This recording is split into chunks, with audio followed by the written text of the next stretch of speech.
Yaka dans le Grand Bandundu, Fridolin Ambongo est arrivé ce mardi 11 octobre 2022 à Bandundu-Ville. Le cardinal archevêque de Kinshasa est en visite de réconfort aux déplacés et pour rechercher une paix durable, Fridolin Ambongo ira jusqu'à Massiambio.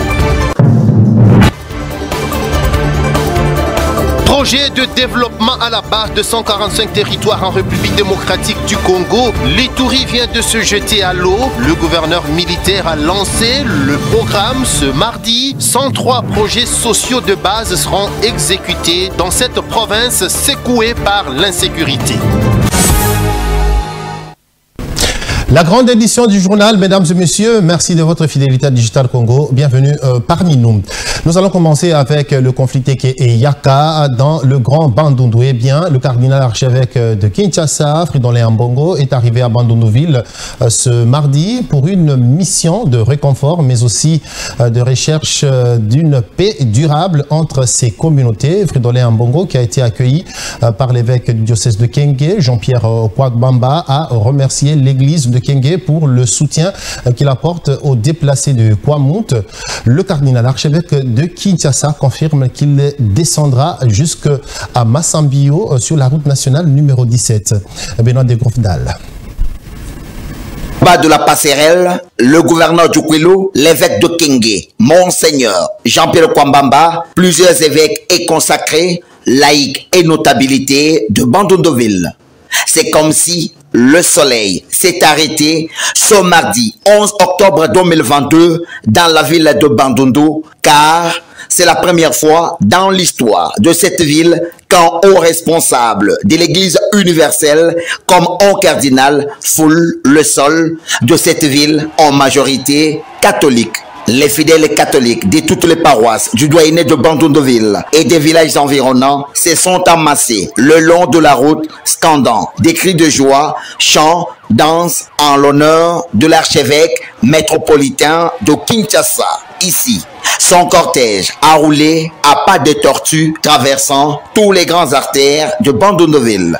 Sur son passage, toute la population de Bandundu-Ville demandait au cardinal Ambongo de plaider auprès des autorités pour la réalisation de la route Mongata et Bandundu-Ville. Et ce, avant son entrée à la paroisse Saint-Hippolyte pour saluer le Saint-Sacrement. À Bandundu-Ville, l'objectif du cardinal Ambongo, en tant que père de famille, voir aussi qu'est-ce que nous pouvons faire ensemble pour améliorer notre vivre ensemble, sans qu'il y ait toujours des tensions. Notez que dans l'église Saint-Hippolyte, Monseigneur Jean-Pierre Kwambamba a salué la visite du cardinal Ambongo qui prouve la proximité de l'église universelle tout en signalant que ce pasteur en véritable pèlerin infatigable dira ce jeudi une messe de réconciliation à Massiambio sur la RN 17.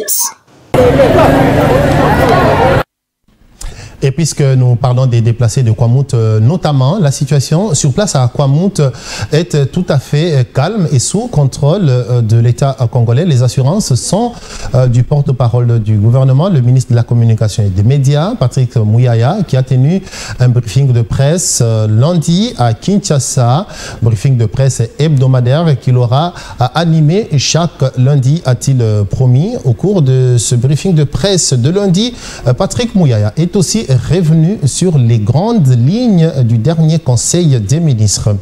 Alelino Mwamba et Jacques Kaboy. Comme il l'a écrit sur son compte Facebook certifié, Patrick Mouyaya, porte-parole du gouvernement, innove à nouveau. Le ministre de la Communication et Médias qui ne jure que sur l'arrêt d'évabilité, marque déposée du gouvernement, Samalou Kondé vient de mettre en place l'organisation des briefings hebdomadaires. Cet exercice aura lieu tous les lundis, sauf s'il est absent dans la capitale, siège des institutions. Nous avons décidé dorénavant tout le lundi d'organiser un briefing hebdomadaire qui sera consacré à aux explications, aux décisions, aux délibérations prises en Conseil de ministres, comme vous avez pris l'habitude de le suivre tous les vendredis. Donc il y a le Conseil de ministres qui se tient, nous faisons le compte-rendu. Peut-être que dans la chaleur du week-end, tout le monde n'a pas la même attention, donc nous avons senti le besoin de revenir au devant de vous lundi pour essayer de commenter exclusivement les décisions qui ont été prises au cours de la réunion hebdomadaire du vendredi. Ceci ne met pas fin aux briefings habituels que nous tenons toujours avec nos collègues du gouvernement. Ce lundi 10 octobre était la première pour cet exercice qui a pour objectif permettre aux Congolais d'être informés dans le détail des décisions prises à leur profit par le Conseil des ministres, combattre les fake news et les rumeurs qui détournent le gouvernement de son attention. Ici étaient au menu également des questions d'actualité. La situation à Kwamouth, celle de l'Est du pays, du prix du litre à la pompe, y compris les performances économiques. L'idée pour les briefings hebdomadaires est d'accentuer la communication officielle et il est prévu de voir comment le faire dans les 4 langues nationales. Cependant, peu importe la langue, aux médias, Patrick Mouyaya recommande de toujours s'informer à la bonne source. Et sécurité à présent dans la capitale Kinshasa. Après les communes de Kinshasa et de Lingwala, la police nationale congolaise a organisé une opération de bouclage de la commune de Limete.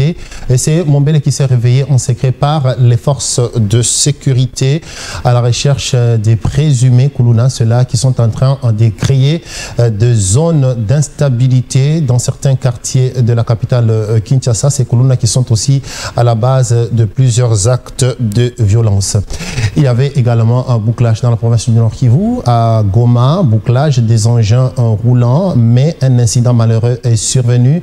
Un élément de la police nationale congolaise a tiré sur un conducteur des véhicules qui a été gravement blessé à la barrière du parquet général et du port public. La victime a été conduite à l'hôpital où elle a malheureusement succombé des suites de ses blessures. Rendons-nous à présent dans la province de l'Ituri où règne une vive tension entre les milices FRPI et FPIC. Et certains politiciens sont pointés du doigt comme étant des instigateurs de cette tension pour tirer des ficelles. Cette accusation a été faite à travers une déclaration du porte-parole de la milice FRPI. Le gouverneur militaire de la province de l'Ituri, quant à lui, invite ses miliciens à privilégier la paix tant recherchée par les populations de l'Ituri. Joachim Jotam Pitoua.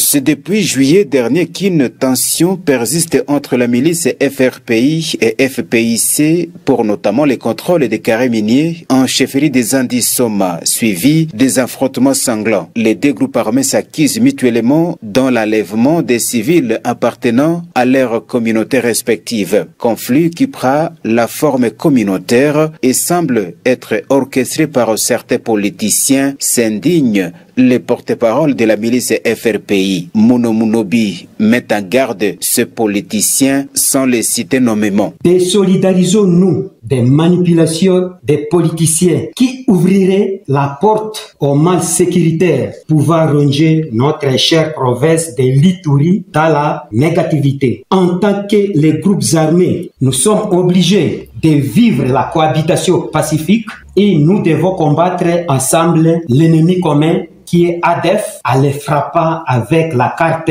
rouge. Alignons-nous derrière la force loyaliste FRDC et appuyons-le de près et de loin dans leur mission de neutralisation des rebelles étrangers. Le gouverneur militaire de l'Ituri, lieutenant-général Luboya Kashamadjoni, appelle au calme les deux parties et exhorte tous les groupes armés à respecter leurs engagements unilatéraux de cesser le feu. Arrêtez de vous fier aux politiciens. Arrêtez, parce que eux, c'est leurs intérêts. Aujourd'hui, nous sommes dans la phase directe vers les élections. Tout le monde veut se positionner. Pour autant qu'on jette de l'opprobre sur le gouverneur, qu'on jette de l'opprobre sur son voisin, qui est aussi politicien. Ils veulent salir tout le monde. La vieille milice FRPI est signateur d'un accord de paix avec le gouvernement congolais depuis 2020, tandis que le FPIC, une autre milice en territoire de Romou, est signateur d'un acte d'engagement unilatéral de cesser le feu en mai 2022. Force patriotique et intégrationniste du Congo. Nous sommes dans la province de l'Ituri, nous allons y rester avec cette fois-ci le programme de développement des 145 territoires de la République démocratique du Congo à la base. Eh bien, ce programme du gouvernement central a touché la province de l'Ituri. Le gouverneur militaire a lancé le programme de développement des 145 territoires à la base pour sa province ce mardi. C'est au moins 103 projets sociaux qui seront exécutés dans cette province de l'Ituri, secouée par l'insécurité. Joachim Jotam Pitoua, une fois de plus. Pour ces projets de développement local de 145 territoires initiés par le président Félix Tshisekedi, la province de l'Ituri va bénéficier 60 écoles primaires, 38 centres de santé et 5 bâtiments administratifs répartis pour les 5 territoires en Ituri. Le coût de ces projets est de 10 millions de dollars américains par territoire, a dit Michel Amouli Ramazani, chef d'antenne du bureau central de coordination en Ituri. L'occasion de solliciter l'accompagnement des autorités et de la société civile de s'approprier ces différents projets pour la réussite de ce vaste programme. Parlant au nom des chefs des entités territoriales décentralisées, l'administrateur militaire d'Ndjougou interpelle les groupes armés sur la nécessité de faire la paix pour un aboutissement heureux de ces projets. Aux groupes armés locaux de saisir cette opportunité en laissant libre accès à nos partenaires et à leur personnel pour l'exécution des travaux en toute quiétude, afin que l'insécurité ne soit pas pour eux un motif de non-réalisation dans les délais impartis de ces ouvrages. Des projets qui doivent utiliser de main-d'œuvre locale en vue d'absorber le chômage et lutter contre l'insécurité, a-t-il insisté. Ces projets vont effectivement répondre aux besoins sociaux, a martelé le gouverneur militaire, lieutenant-général Luboya Kashamadjoni, qui a présidé la cérémonie. Il est attendu que la mise en œuvre de ce programme, des effets immédiats, mais aussi à moyen et long terme, des impacts réels et perceptibles sur la réduction de la pauvreté et des inégalités sociales, le développement de l'entrepreneuriat rural, la sécurité alimentaire, l'accès des jeunes et des femmes aux activités génératrices de revenus des populations rurales.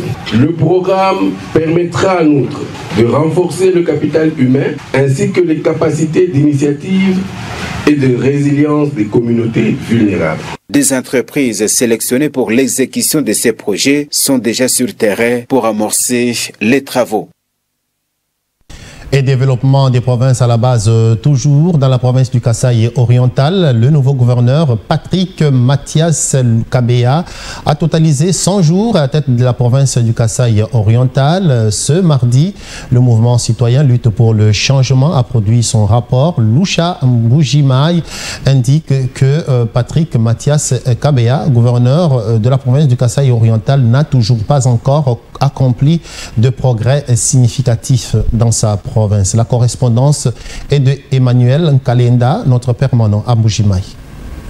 C'est le premier baromètre de la louche en Mbujimai sur les 100 premiers jours du gouverneur Patrick Mathias Kabea Machabidi. En 100 jours de gouvernance, la situation de la province du Kasaï oriental n'a pas évolué, constatent les jeunes membres de ce mouvement citoyen. Ils pensent que dans une gouvernance d'urgence censée couvrir une dizaine de mois restants du quinquennat entamé par le gouverneur Jean-Maoué Jamuteba déchu et remplacé aux affaires courantes par Jeannette Longa, la procrastination ne devrait pas être une meilleure option. Les jeunes membres de la louche en Mbujimai précisent que Patrick Mathias Kabea Machabidi n'a pas fait de progrès considérable dans la mise en œuvre de ses engagements. Pour eux, le gouverneur ne s'est beaucoup illustré que par des visites de chantiers de projets lancés par le pouvoir central, ce tandis que ses propres engagements sur les infrastructures, l'agriculture, la pêche et l'élevage, les mines et carrières, les réformes administratives et les finances publiques peinent à se concrétiser. La louche en Mbujimai dit tirer la sonnette d'alarme sur les signaux forts inquiétants auxquels renvoie la gouvernance mise en place par le gouverneur Kabea. Pour Pour terminer, ces jeunes citoyens proposent à Patrick Mathias Kabeya Tchabidi d'adopter une gouvernance d'urgence, définir les priorités et les résultats à atteindre à court terme, pour autant que 18 mois de parachèvement du quinquennat ne sauront suffire pour une multitude de fronts. À cet égard, il lui conseille de convoquer un dialogue social avec les acteurs clés de la société civile et politique du Kasaï oriental pour redéfinir une feuille de route qui élude les priorités et besoins vivement ressentis dans l'économie, l'agriculture, l'énergie et les finances. À noter que depuis que Patrick Mathias Kabeya Tchabidi est à la tête du Kasaï oriental il y a 100 jours, les coupures généralisées de l'énergie électrique couplées à l'annonce des certes en eau potable et la hausse du prix de maïs d'ailleurs importé se sont beaucoup intensifiées. Mbujimai, Emmanuel Nkalenda, Digital Congo. Nous allons quitter la province du Kasaï oriental pour celle du Haut-Katanga où séjourne le ministre national des infrastructures et travaux publics, Alexis Gisaro. Il a eu une séance de travail à Lubumbashi avec le ministre provincial des ITP pour la province du Haut-Katanga, Miguel Katembe Kachal. Les deux personnalités ont échangé sur la situation générale des infrastructures dans la province du Haut-Katanga. A été également abordé le projet de construction de 150 km de route dans les 6 territoires que compte la province du Haut-Katanga. Didier Mumba depuis Lubumbashi. Comment ça va? Au cours des échanges entre le ministre d'État en charge des ITP, Alexis Gisaro Mouvouni, et son correspondant dans le Haut-Katanga, Miguel Katembe Kachal, la situation générale des infrastructures dans la province cuprifère, notamment le projet de construction d'un pont sur la nationale numéro 5, Kasomeno-Pueto. L'envoyé spécial du gouverneur Jacques Yabula Kato à Kinshasa a soumis au ministre d'État des ITP l'évolution du projet en phase de sa matérialisation. Raison pour laquelle j'ai été envoyé très rapidement par son Excellence Monsieur le gouverneur des provinces, Jacques Yabula, afin que nous puissions avancer avec les dossiers et que les travaux puissent commencer incessamment. C'est la vision du président de la République qui est vraiment en train d'être mise en marche au travers le gouvernement du Premier ministre Sama Lukonde, et qui est vraiment dans la vision du chef de l'État. D'autres questions, comme le projet de construction de 150 km de route dans les 6 territoires du Haut-Katanga, projet du gouverneur Jacques Yabula, ont été abordés. Nous avons discuté avec les ministres des infrastructures, ministres d'État, sur les 150 km dans les 6 territoires. Un projet qui est vraiment salué par la population, un projet initié par le gouverneur des provinces. Nous allons asphalter dans tous les 6 territoires de la province du Haut-Katanga. Le patron des ITP en RDC, Alexis Gisaro, n'a pas manqué d'exprimer sa satisfaction à Miguel Katembe Kachal à la vue des efforts consentis par le gouverneur Jacques Yabula Kato dans le domaine des infrastructures, conformément à la vision du chef de l'État, Félix-Antoine Tshisekedi Tshilombo. Et mise en œuvre du plan directeur d'industrialisation de la République démocratique du Congo. La minoterie de Matadi, Midema, qui est en train d'accélérer avec l'installation de ces nouvelles machines de production de farine de maïs et de manioc, va bénéficier d'un accompagnement du gouvernement central de la République démocratique du Congo pour ainsi ravitailler substantiellement la capitale. L'annonce a été faite par le ministre de l'Industrie, Julien Paluku Ukaongia, au responsable de la Midema. C'était au cours d'une réunion technique sur la promotion et la protection des industries locales. Obed Kambale.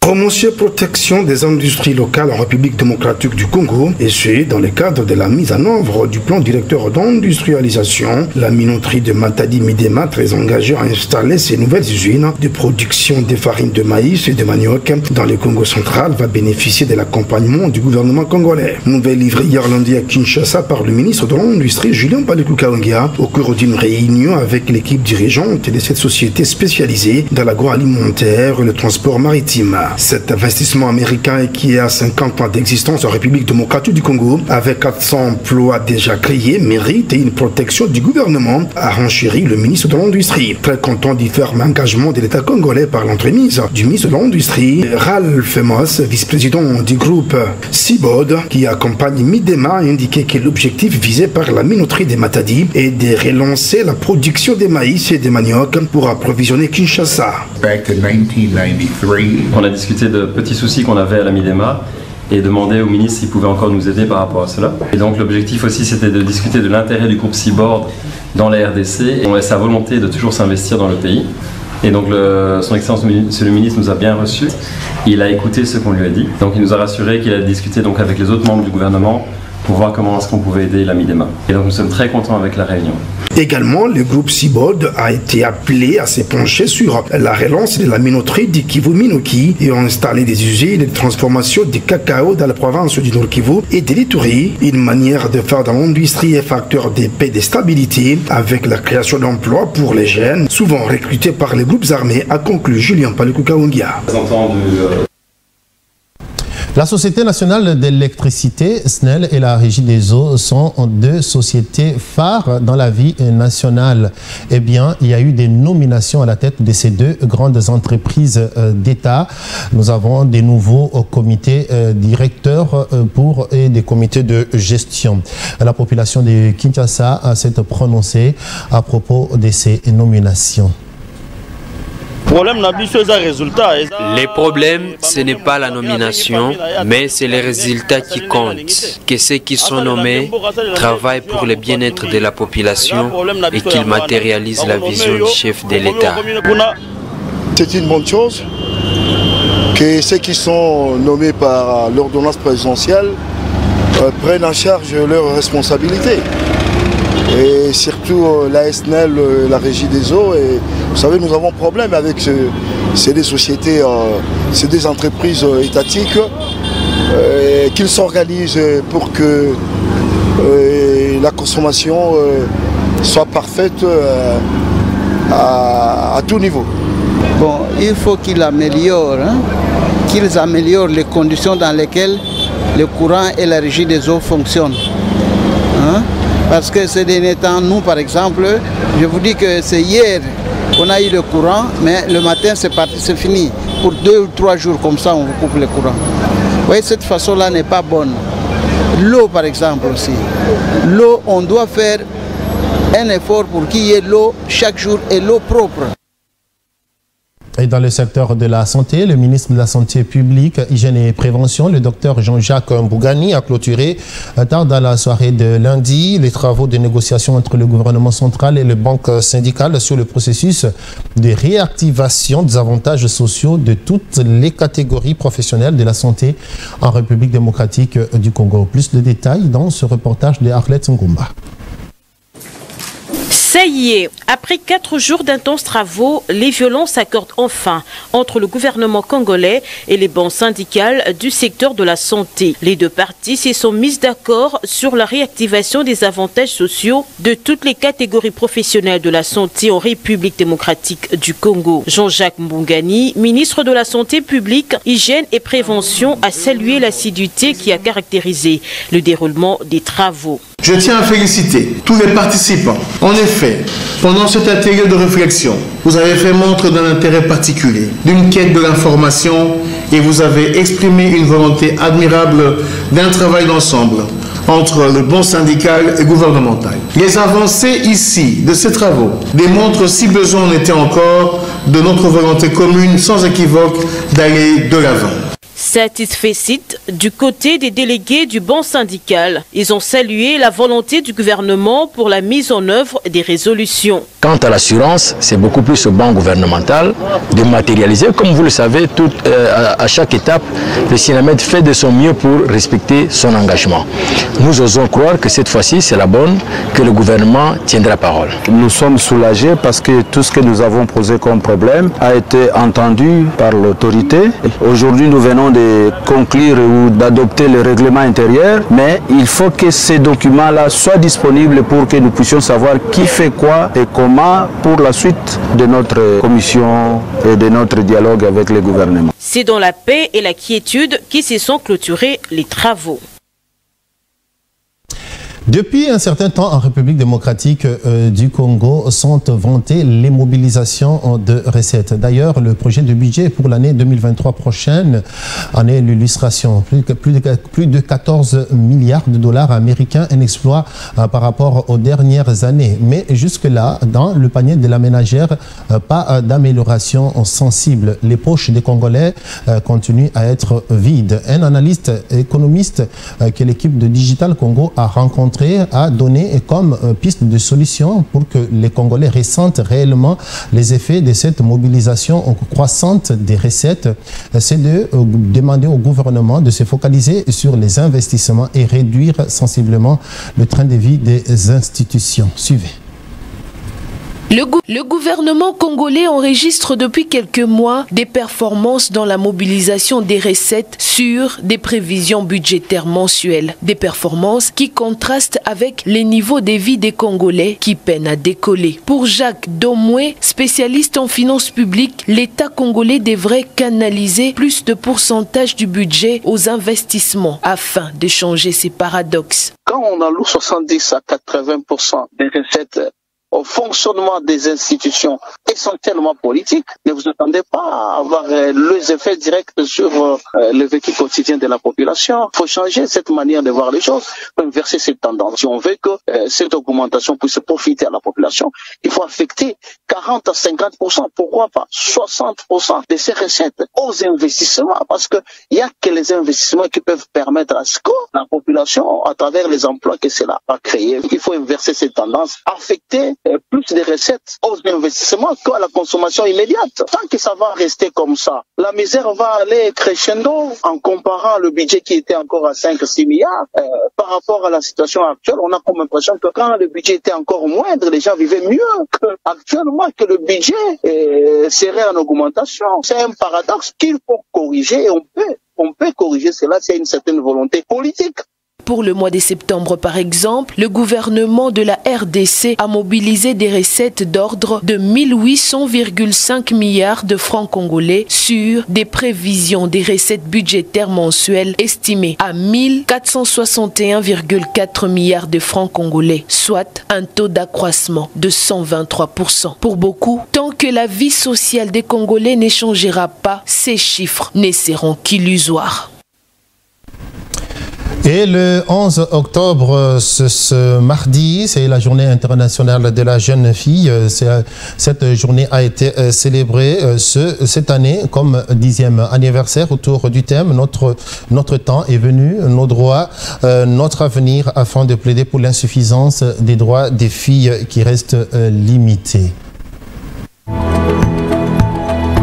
Notre temps est venu, nos droits, notre avenir. C'est le thème retenu par les Nations Unies pour célébrer la Journée internationale de la fille. Occasion pour les gouvernements du monde, décideurs et associations qui militent pour la promotion du genre à lancer un regard attentif aux différents défis auxquels sont confrontées les filles du monde afin de faire entendre leur voix. À l'instar des autres filles du monde, les filles de la RDC, dont nombreuses ignorent cette célébration, font également face à d'innombrables défis qui les empêchent à maximiser leur potentiel. D'aucuns pensent que l'éducation est un facteur essentiel pour l'équilibre mental et physique de la fille. Pour l'association Binti Voice Vision, qui milite contre l'inégalité, l'exclusion et toute forme d'abus dont sont victimes les filles, investir dans les potentiels de filles constitue un levier d'émancipation et de développement pour la communauté en général et la nation congolaise en particulier. Occasion pour les représentants légaux des Binti Voice Vision de lancer cet appel à l'éveil de conscience de la jeunesse féminine congolaise, souvent confrontée à l'exploitation sexuelle sous diverses formes. Et tout ça pour élever la voix contre l'esclavage sexuel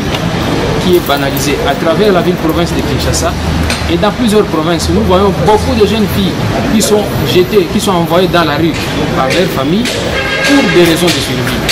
Décrétée en décembre 2011 par les Nations Unies, la célébration de la Journée internationale de la fille vise entre autres à promouvoir l'autonomisation des filles et le respect de leurs droits humains. Le gouvernement congolais est donc appelé à réaliser plus d'investissements ciblés dans l'essence de promouvoir l'ingéniosité de la jeune fille en République démocratique du Congo.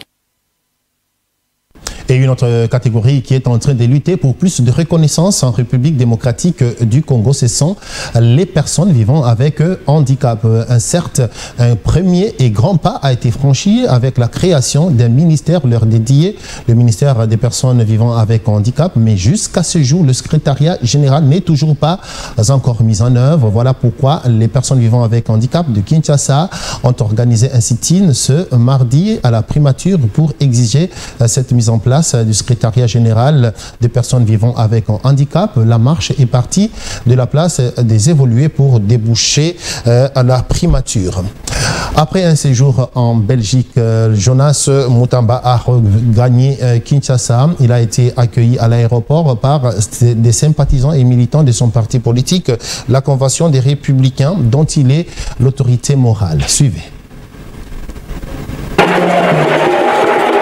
Des chants et des danses pour accueillir le patriarche Jonas Munkamba, autorité morale de la Convention des Républicains qui regagne le pays par l'aéroport international de Njili en provenance de la Belgique. Loin de sa patrie depuis plusieurs mois pour des vacances, ce grand homme politique congolais a reçu un accueil digne de son rang. À son domicile, les membres et cadres de sa formation politique sont également venus lui souhaiter un bon retour. Occasion pour le patriarche Munkamba de s'entretenir avec les cadres de la Convention des Républicains auprès de qui il a exprimé sa gratitude pour cet accueil chaleureux.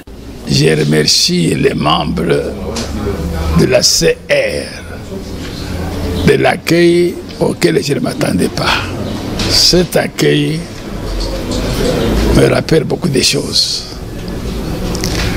Je fus gouverneur à Mbuji-Mayi. Après ma prestation de serment, j'ai été bien accueilli. Transporté sur les Tipoy. J'ai encore des souvenirs. J'ai été envoyé en Bandaka où j'étais inconnu.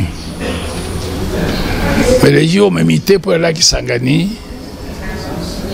Les gens sont opposés à mon départ.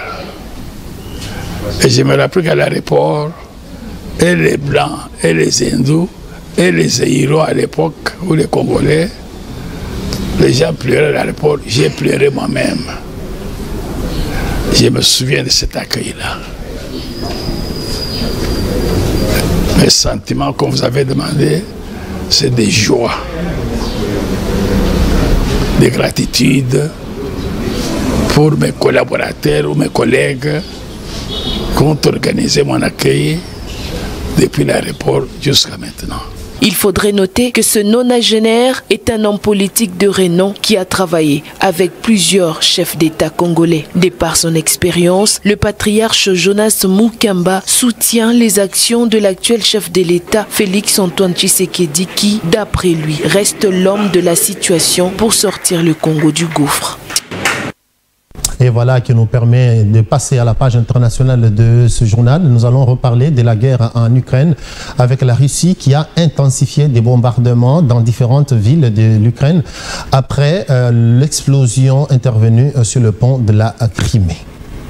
Depuis l'explosion sur le pont de Crimée le week-end dernier, la Russie a intensifié les bombardements d'une ampleur inégalée sur Kiev ainsi que d'autres villes du pays. Des infrastructures énergétiques ont été touchées également par ces nouvelles frappes russes. Pour le secrétaire général de l'OTAN, les bombardements de grande ampleur menés lundi par la Russie en Ukraine sont un signe de faiblesse de Moscou qui perd la bataille sur le terrain. Kiev accuse la Russie d'être un État terroriste. Le président français Emmanuel Macron a condamné également ces frappes russes qu'il qualifie d'injustifiées. Le président américain Joe Biden a promis de fournir encore des systèmes perfectionnés et des défenses aériennes à Kiev. La première ministre britannique Liz Truss appelle les dirigeants du G7 à maintenir le cap dans leur soutien à l'Ukraine. Le G7, ou le groupe des 7 puissances économiques, a tenu une réunion virtuelle ce mardi sur la question ukrainienne. Autour de la table virtuelle, l'Allemagne, le Canada, les États-Unis, la France, l'Italie, le Japon ainsi que le Royaume-Uni, avec comme invité le président ukrainien Volodymyr Zelensky. Pour rappel, lundi, l'armée russe a lancé des dizaines de missiles sur de nombreuses villes ukrainiennes, dont la capitale Kiev, tuant au moins 14 personnes et détruisant de nombreuses infrastructures civiles. Pour la Russie, il ne s'agit que d'un premier épisode.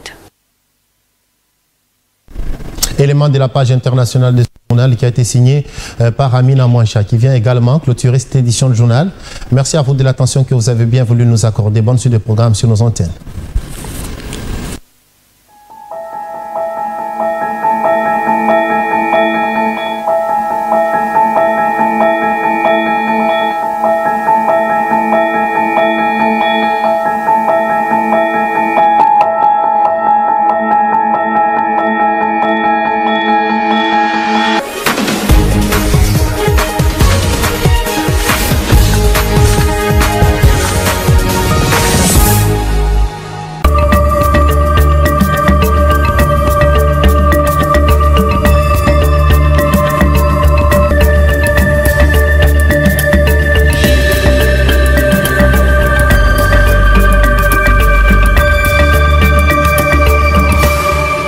Mesdames et messieurs, bienvenue à la lecture de journaux parus ce mardi 11 octobre 2022. Nous démarrons cette revue de presse avec le quotidien Le Journal qui consacre sa une à Patrick Mouyaya et écrit « Désormais, chaque lundi, briefing hebdomadaire ». Selon le quotidien, le ministre de la Communication et Médias et porte-parole du gouvernement, Patrick Mouyaya, a lancé officiellement le briefing hebdomadaire ce lundi 10 octobre 2022 sur les libérations de la 72e réunion du Conseil de ministres et les questions d'actualité. Patrick Mouyaya est de prime abord revenu sur la communication du président de la République, Félix Tshisekedi, qui s'est notamment apaisanti sur la situation à Kwamouth, instruisant au ministre de Solidarité de préparer une mission humanitaire sur place. Abordant dans le même registre la prospérité informe et titre « Bunagana et Kwamouth, le gouvernement à l'œuvre pour la restauration totale et effective de l'autorité de l'État ». Pour le confrère, la situation de Bunagana, le ministre Patrick Mouyaya a fait comprendre que l'enjeu pour le gouvernement de la République est de récupérer cette partie du pays sous occupation de rebelles du M23 depuis plus d'un trimestre. Ceci passera soit par la diplomatie, soit par la frappe des forces armées de la République démocratique du Congo, a affirmé le porte-parole du gouvernement. En ce qui concerne le conflit Tekeyaka, le ministre de la Communication et Médias a rassuré que la situation s'améliore dans le Grand Bandundu et que le chef de l'État ainsi que l'exécutif central veillent à la restauration de la paix dans cette partie du territoire national. C'est dans ce volet qu'il a annoncé la mission humanitaire que le ministre des Affaires sociales va mener dans les jours qui viennent dans ce coin du pays pour soulager les populations en débandade qui du reste vont regagner leur domicile en toute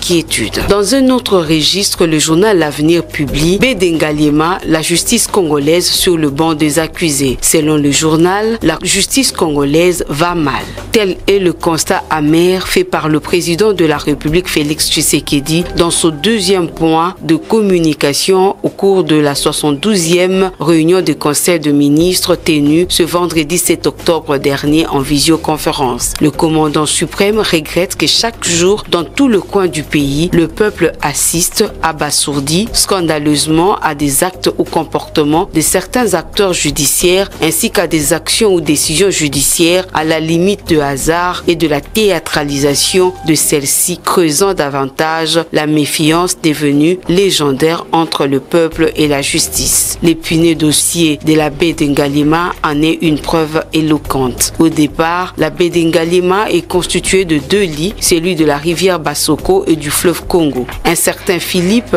somme les Congolais ayant des parcelles dans cet endroit, affirmant que cet espace est son héritage belge. Donc, il lui appartient de droit. Les médias publics ACP évoquent à sa une les différentes nominations. Lusinde Walusangi et David Chilumba, nommés directeurs généraux respectivement à la SNEL et à la Régie des eaux. On peut lire sur ces colonnes: le président Félix-Antoine Tshisekedi a nommé M. Lusinde Walusangi et David Chilumba, directeurs généraux respectivement à la Société nationale d'électricité SNEL et à la Régie de distribution d'eau, Régie des eaux, au terme des ordonnances lues lundi sur le plateau de la radio-télévision nationale congolaise. Au terme de même ordonnance, le chef de l'État a nommé également M. Kisolo Kelensamba, président du conseil d'administration, et Luamba Mouba, directeur général adjoint de la SNEL. De nouveaux mandataires sont nommés aussi au Fonds national d'entretien routier FONER. Il s'agit notamment de Alonzo Ngoy, Pierre Bundokindongala et Madame Georgine Selemani, respectivement comme président du conseil d'administration, directeur général et directeur général adjoint. Voilà, c'est tout pour cette revue de presse. Au revoir.